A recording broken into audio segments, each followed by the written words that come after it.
দর্শক, নির্বাচনী হালচালের খবর জানতে ফেনী থেকে এই মুহূর্তে আমাদের সাথে যুক্ত হচ্ছেন সহকর্মী দিলদার হোসেন স্বপন। চলে যাচ্ছি তার কাছে। স্বপন, সেখানকার নির্বাচনী হালচাল কেমন দেখছেন, নির্বাচনী আমেজ কেমন দেখছেন? আমরা জানি যে ফেনী 1 আসন থেকে বেগম খালেদা জিয়া দাঁড়িয়েছেন, সেখানকার মানুষের প্রতিক্রিয়া কি, সবকিছু মিলিয়ে একটু জানাবেন আমাদের।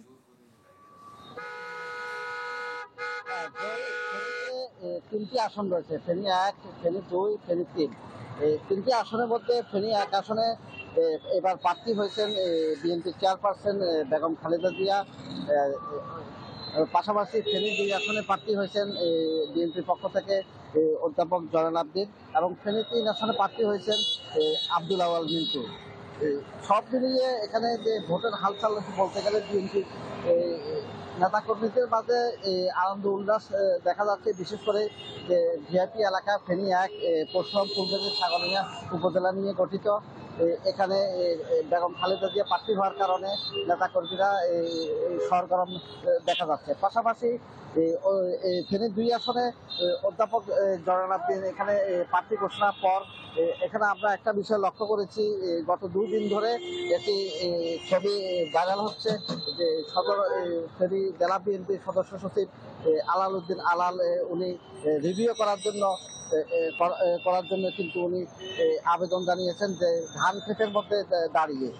পাশাপাশি ফেনী 3 আসনে আব্দুল আওয়াল মিন্টু এখানে প্রার্থী দিয়েছেন বিএনপির পক্ষ থেকে। তবে ওইখানে এখন প্রচার প্রচারণা সব উপজেলায় চলছে। তবে জামাতে ইসলামের পক্ষ থেকে আরো মাসখানেক আগে এই আসনগুলোতে প্রার্থী দিয়েছেন। ফেনী 1 আসনে প্রার্থী দিয়েছেন অ্যাডভোকেট কামাল উদ্দিন, আর ফেনী 2 আসনে প্রার্থী দিয়েছেন অধ্যাপক লিয়াকত আলী ভূঁইয়া, এবং ফেনী 3 আসনে প্রার্থী দিয়েছেন ডাক্তার ফখরুদ্দিন মানিক।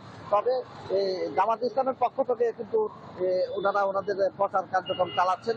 তবে এবার আমরা লক্ষ্য করেছি বিএনপি এবং জামাত এই দুটি দল আগ থেকে তারা তাদের প্রচার প্রচারণা চালাচ্ছেন। পাশাপাশি অন্যান্য যে দলগুলো রয়েছে এনসিপি, ইসলামী শাসনতন্ত্র আন্দোলন সহ অন্যান্য দলগুলো থেকেও প্রার্থী দিবেন বলে আমাদেরকে জানিয়েছেন। তবে এই ফেনী 1 আসন বরাবরে ভিআইপি আসন, এবং এখানে বিপিআপি প্রার্থী বেগম খালেদা জিয়া প্রার্থী হওয়ার কারণে প্রতিবারে এখানে অবশ্যই এই আসন থেকে উনি প্রতিবারে জয়লাভ করেন।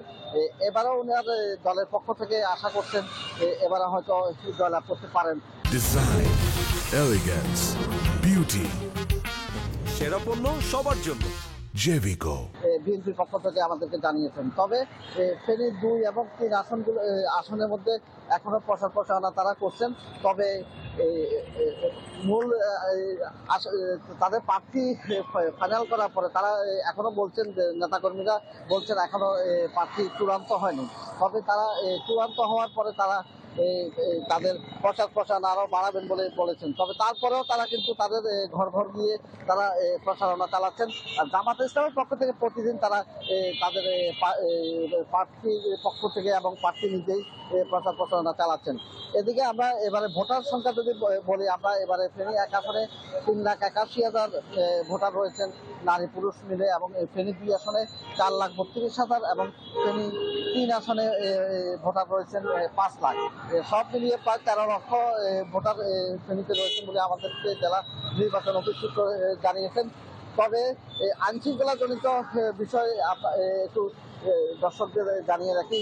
তবে প্রতিবারের মতো এবারও সকলে ভোটার সহ যারা নতুন ভোটার রয়েছেন তারা সবারই একই কথা যে ভোট কেন্দ্রে গিয়ে ভোট দিতে পারবো কিনা, সেই পরিবেশ সরকার সৃষ্টি করছেন কিনা অন্তর্বর্তীকালীন সরকারের কাছে তারা বারবার আবেদন জানাচ্ছেন। এবং যদি ভোট কেন্দ্রে গিয়ে ভোট দিতে পারে তাহলে হয়তো ভোটের পরিবেশটা হয়তো ভিন্ন রকম হতে পারে বলে মনে করছেন। তবে এবার নতুন ভোটার যারা রয়েছেন তারা কাকে ভোট দিবেন বা কি কাকে পছন্দ করবেন সে বিষয় নিয়ে ব্যাপক আলোচনা রয়েছে।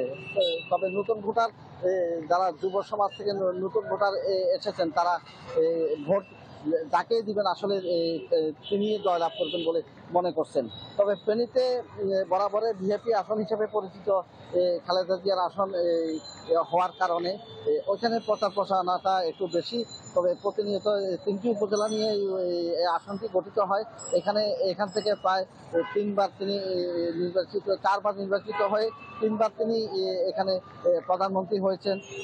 এবং এবারে যদি উনি এই আসন থেকে সুস্থ থাকেন, উনি নির্বাচনে অংশগ্রহণ করলে নেতাকর্মীরা বিপুল ভোটে জয়লাভ করাতে পারবেন বলে ওনাদের সবাইকে জানিয়েছেন। তবে জামাত ইসলামের পক্ষ থেকে প্রতিনিয়ত তারা কিন্তু প্রার্থীদের বাড়িতে গিয়ে এবং ভোটারদের বাড়িতে গিয়ে তারা প্রচারণা চালাচ্ছেন।